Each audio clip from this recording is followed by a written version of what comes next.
Welcome back to the deep dive. So, for months, we've all been hearing these whispers, The death of SEO, AI is changing everything. The sky is falling.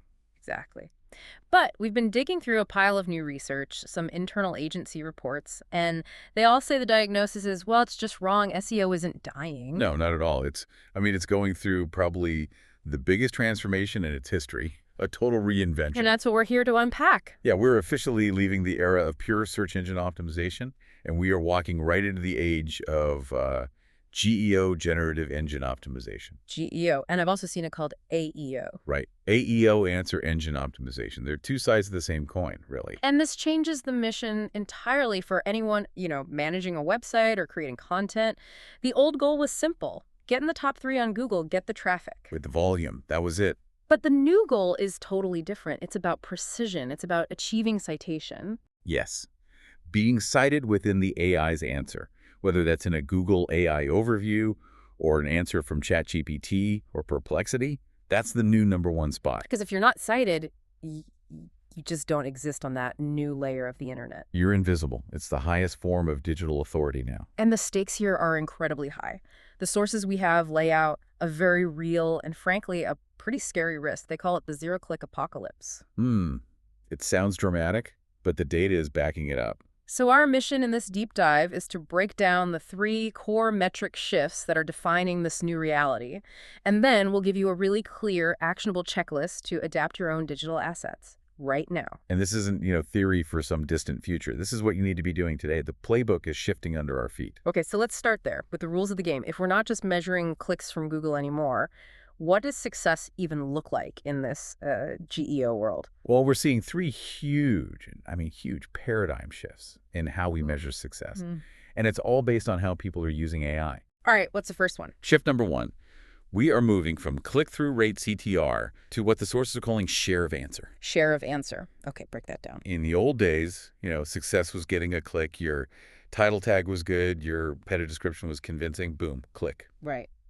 Now, for most informational questions, the user is just reading the AI summary, the AI overview. Yeah. They get their answer, and they never, ever click through to your site. Okay, so wait. If the AI is just answering the question directly, isn't all my content obsolete? Is there any point to writing it? That's the big fear, but here's the nuance. The informational clicks are vanishing, but, and this is a huge but, the clicks that are left over, they're so much more valuable. How so? Because clicks are now reserved for basically 2 things. Transaction, I want to buy this thing now, or really complex deep dive research that an AI summary just can't handle. So if I'm selling something, the traffic that actually makes it to my site is it's a much hotter lead. I'm trading a ton of casual visitors for a few really serious ones. Precisely. You're trading quantity for supreme quality. If they click, they have a wallet in their hand or a very specific problem to solve. Okay, that makes sense. And that leads right into shift #2, doesn't it?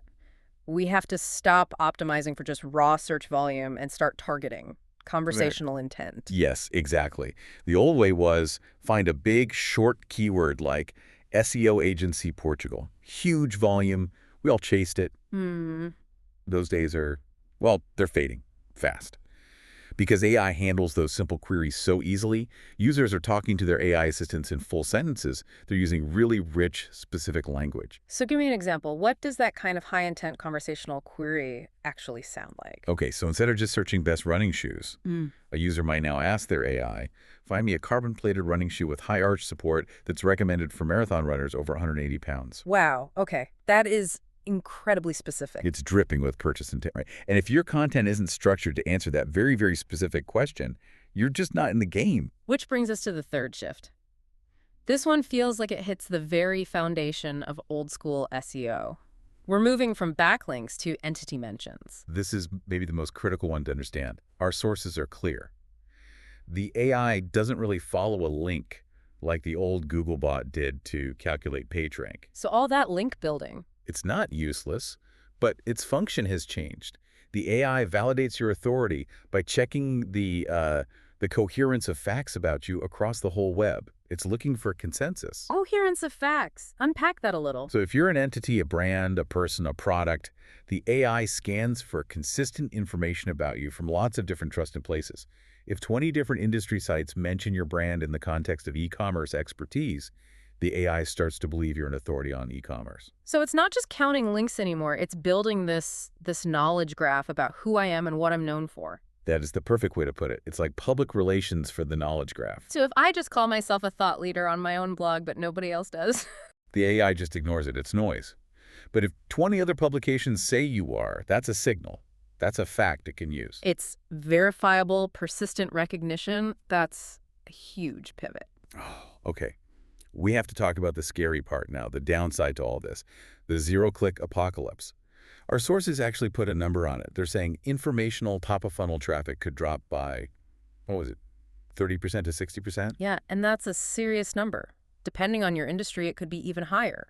That's just the reality of generative search. The LLMs, the search engines, they want to keep the user on their page. Of course they do. They're trying to satisfy the user right Well, there in the yeah. interface. And that cuts off the oxygen supply for a lot of content creators whose whole model was based on ad revenue from generic blog posts. It sounds like a massive problem, but you keep framing it as an opportunity. Why? Because the game has changed. We stopped chasing the huge volume of low-intent traffic. That's the AI's job now. We get to focus all our effort on being visible for those super targeted high-intent queries. The ones that lead to a sale, the ones that lead directly to a conversion. So yes, less traffic overall, but the traffic that's left is pure gold. We're trading generic quantity for transactional quality. Well, let's make this really tactical. The e-commerce example you used before with the pet products. Right, so a user used to search dog harness reviews, and they'd click on a few general review sites. Mm-hmm. Now that same user might just ask their voice assistant, hey, does the XYZ harness fit a 12-kilogram bulldog with a wide chest who chews on his straps? That is an insanely specific, high-intent question. Exactly. So if you sell that XYZ harness, your product page can't just have a generic description anymore. It needs ultra-detailed reviews. It needs a technical FAQ that answers that exact question about the bulldog's chest. And if it doesn't? The AI can't cite you. You lose that customer instantly. You never even knew they existed. So every product page has to become this deep well of long-tail, GEO-optimized content, anticipating every single question a serious buyer could possibly have. That's the new standard. Okay, so the strategy is clear. We need to become a recognized entity and answer those high-intent questions with absolute precision. So how do we actually do that? What are the operational technical levers we need to pull? There are three main ones that are completely non-negotiable for becoming what the sources call LLM ready. First up is mastering the LLM ready structure, or chunking. This is all about formatting content so the AI can just suck it up easily. Right. It's about making it easy for the machine to extract the perfect snippet. It starts with, a strict hierarchy, good H2s, good H3s, basic stuff. But there's a trick to it, right? There is. Here's the crucial action item. Right under every single one of your H2s, you need to write a summary of about 40 to 60 words that directly answers the question in that headline. 40 to 60 words, that's very specific. Why that length? The research we've seen suggests this is kind of the sweet spot for the models. It's the perfect length for them to grab and use in a summary. It's concise enough to be a perfect answer, but it's detailed enough to have some substance. You're basically pre-packaging the answer for them. You're giving it to them on a silver platter. And beyond that, you have to think in structures, not just paragraphs. What do you mean? LLMs love structured data.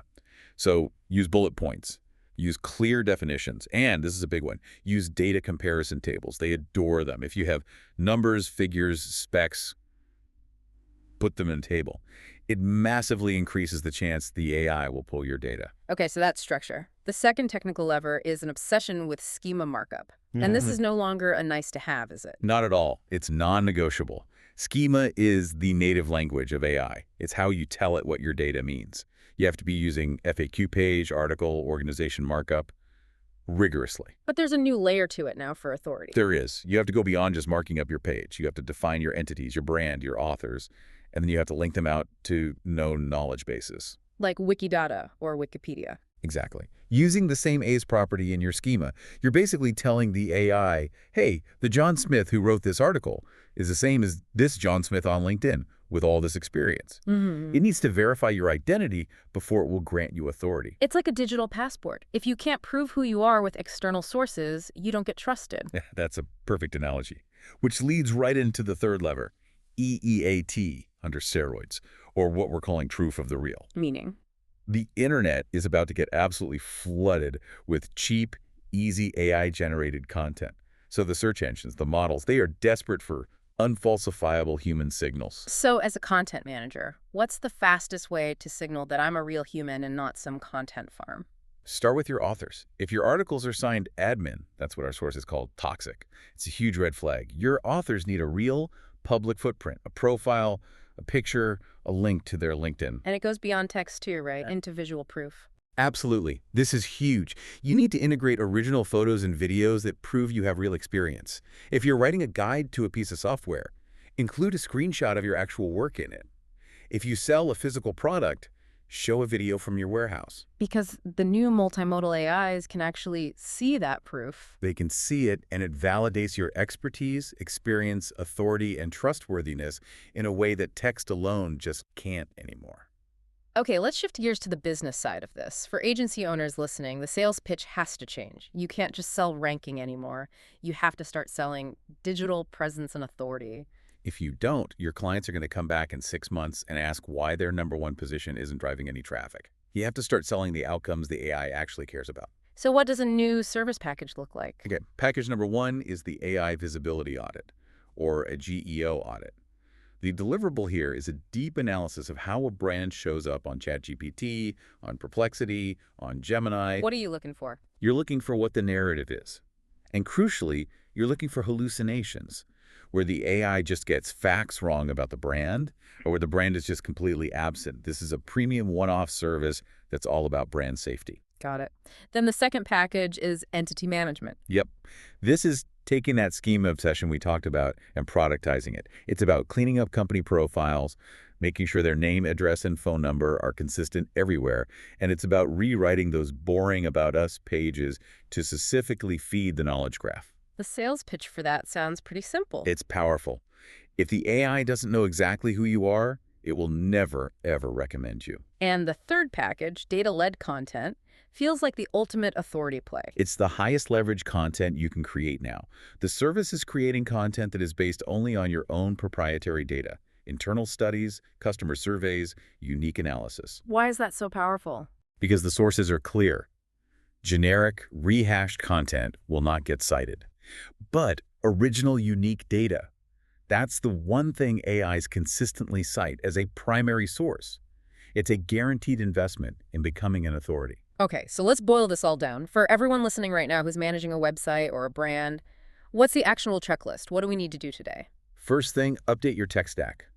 You have to start monitoring your share of voice inside the AIs. You need to know when you're being cited. There are new tools emerging for this, like Visible or Rank Prompt. Keep an eye on them. Okay, second. Second, you have to face the bot blocking dilemma. This is a major strategic decision you have to make right now about your robots.txt file. Wait, hold on. Why on earth would I block the AI from reading my site? That seems totally backward. I know it sounds counterintuitive. Here's the trade-off. If you block a bot, like GPTbot, you might protect some of your content from being scraped and summarized. You might force a few more users to actually click through to your site. Okay, so I protect my traffic. What's the downside? The downside is huge. You become completely invisible in ChatGPT's search results. You disappear from a massive visibility channel. So you have to choose. Do you want to protect your old traffic model, or do you want to be visible in the new generative world? That is a very tough choice. It forces a hard conversation about your business model. And before you even touch that file, you need to do some brand defense. What do you mean? I mean today. After this, go to ChatGPT and ask it, who's your brand? If the answer is vague or wrong, or if it says it doesn't know, then your #1 priority is to go saturate the web with structured, consistent information about who you are. You have to feed the machine. You have to. And the final point is diversification. Don't rely on Google. The LLMs are hoarding the clicks, so you have to build your own audience. Newsletters, online communities. Exactly. Newsletters, WhatsApp groups, Discords. Owning your audience isn't a best practice anymore. It is, and I'm not being dramatic, it's fundamental to survival. So when you pull it all together, the essence of SEO in 2026, it's less about code and it's much more like public relations for robots. That's it. You're convincing a machine that you are the most credible, authoritative entity in your space.